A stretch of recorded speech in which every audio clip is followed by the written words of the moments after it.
Hello everyone, I am Karan Masru. Welcome to this video. आज के इस वीडियो में हम डिस्कस करने वाले हैं कोड से सितंबर लंच टाइम 2022 का problem permutation creation. So as always, let's start by understanding the question.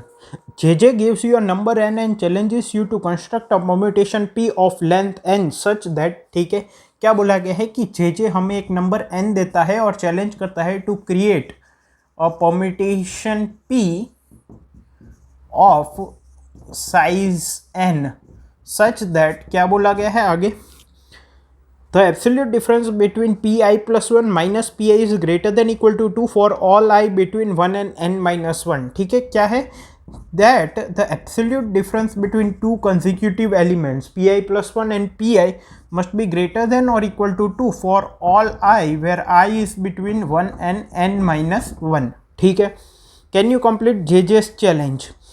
फिर नीचे डेफिनेशन दी गई है परम्यूटेशन ऑफ लेंथ n की। परम्यूटेशन ऑफ लेंथ n क्या होता है sorry, an array of size n जिसमें 1 से लेकर n तक के सारे इंटीजर्स एग्जैक्टली एक बार अकर करें इन एनी ऑर्डर। ठीक है, इनपुट किस तरह से दिया गया है, इनपुट में फर्स्ट लाइन में है नंबर ऑफ टेस्ट केसेस और सभी टेस्ट केस में एक इंटीजर n दिया गया है। आउटपुट में हमें अगर मल्टीपल आंसर्स पॉसिबल है तो उसमें से कोई भी एक परम्यूटेशन ऐसा प्रिंट करना है जिसकी साइज n हो और वो ये प्रॉपर्टी फॉलो करता हो, मतलब कि सभी कंसेक्यूटिव एलिमेंट्स के बीच का जो एब्सोल्यूट डिफरेंस है वो ग्रेटर देन इक्वल टू 2 होना चाहिए। अगर वो पॉसिबल है तो, अगर नहीं पॉसिबल है तो हमें -1 प्रिंट करना है। आई होप क्वेश्चन क्लियर है। अब इसके कंसेप्ट पे मूव करते हैं। सो नाउ यहाँ पे कंसेप्ट की बात करने से पहले I would like to tell you about Newton school's full stack development course, जिसमें कि आप एनरोल होकर एक रॉकस्टार डेवलपर बन सकते हैं। You can get a placement anywhere between 5 LPA up to 40 LPA। The students who were previously enrolled at Newton School are already working at top companies of India like Unacademy, Zomato, etc. Also best part ये है that यहाँ पे after placement programme है, which means that जब तक आपको 5 LPA या उससे ज़्यादा का प्लेसमेंट नहीं मिल जाता तब तक आपको कोई भी फीस पे नहीं करनी है। So make sure you check out Newton school by the link which is given there in the description. Now talking about the concept, हमें क्या बोला गया है, हमें इनपुट में एक n दिया गया है तो हमें एक permutation of size n print करना है। ठीक है, permutation p of size n such that जो कंसेक्यूटिव एलिमेंट्स है उनके बीच का जो एब्सोल्यूट डिफरेंस है वो ग्रेटर देन इक्वल टू 2 होना चाहिए। Permutation p of size n का मतलब क्या है कि एक array p of size n जिसमें 1 से लेके n तक सभी एलिमेंट्स एग्जैक्टली एक बार अकर करें इन एनी ऑर्डर। नाउ सभी परम्यूटेशन तो चेक नहीं कर सकते, वो सबसे ब्रूट फोर्स मेथड हो जाएगा। अगर सभी परम्यूटेशन चेक करेंगे तो then total there are factorial n permutation possible, तो वो तो टाइम लिमिट एक्सीड दे देगा। तो हमें यहाँ पे कुछ लॉजिक लगाना पड़ेगा।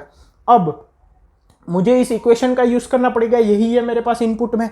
तो जैसे ही मैं ये देखता हूँ कि कंसेक्यूटिव एलिमेंट्स के बीच का difference greater than equal to 2 होना चाहिए, तो सबसे पहले जो मेरे दिमाग में स्ट्राइक करता है वो ये है कि अगर हम ऑड एलिमेंट्स को कंटिन्यूस ऑर्डर में रखें या तो इवन नंबर्स को कंटिन्यूस ऑर्डर में रखें तो उनके बीच का डिफरेंस ऑलवेज 2 होता है, 1 3 5 7 9।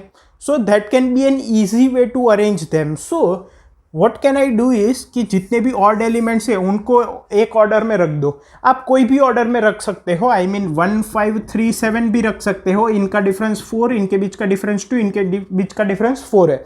But to make it simple what we will do is 1 3 5 7 9 and so on ऐसा रखेंगे, या तो फिर 9 7 5 3 1 ऐसा रखेंगे। ठीक है, इंक्रीजिंग या decreasing, because in any ways the difference is 2। हमें बस ये चाहिए कि ग्रेटर देन इक्वल टू 2 होना चाहिए।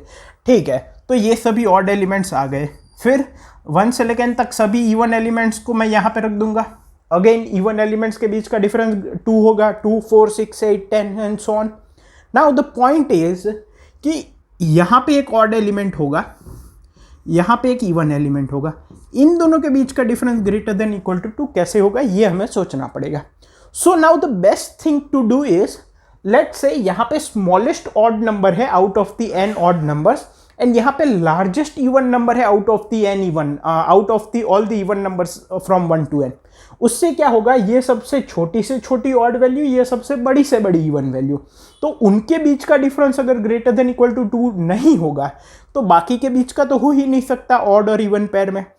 सो इफ पॉसिबल इसमें होगा ही होगा। तो यहाँ पे सबसे छोटा ऑड नंबर कैसे आएगा, लेट्स से n की वैल्यू है 7। So how we will arrange 7 5 3 1। अब सबसे बड़ा इवन नंबर कौन सा होगा? 2 4 6, इनमें से 6, नाउ 4, नाउ 2। तो ये डिफरेंस जो है वो हम एज लार्ज एज पॉसिबल रख रहे हैं। अगर 2 रखते तो हमारा कंडीशन फॉल्स हो जाता। ठीक है, कंसेप्ट समझ में आया? हमने क्या किया कि यहाँ छोटे से छोटा ऑड और यहाँ बड़े से बड़ा इवन रख देते हैं, तो उनका होना होगा तो greater than equal to difference हो जाएगा। अगर नहीं होगा इस केस में तो -1 प्रिंट करना पड़ेगा। So this is our concept. ठीक है, अब ये कब पॉसिबल नहीं होगा?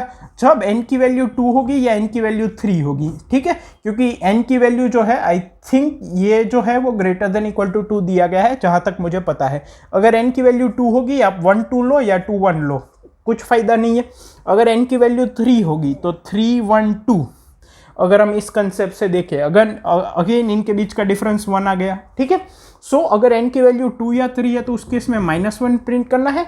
अगर n की value greater than equal to 4 है तो सबसे बड़े ऑड नंबर से स्टार्ट करके हमें 1 तक जाना है, सभी ऑड नंबर्स को प्रिंट कर देना है।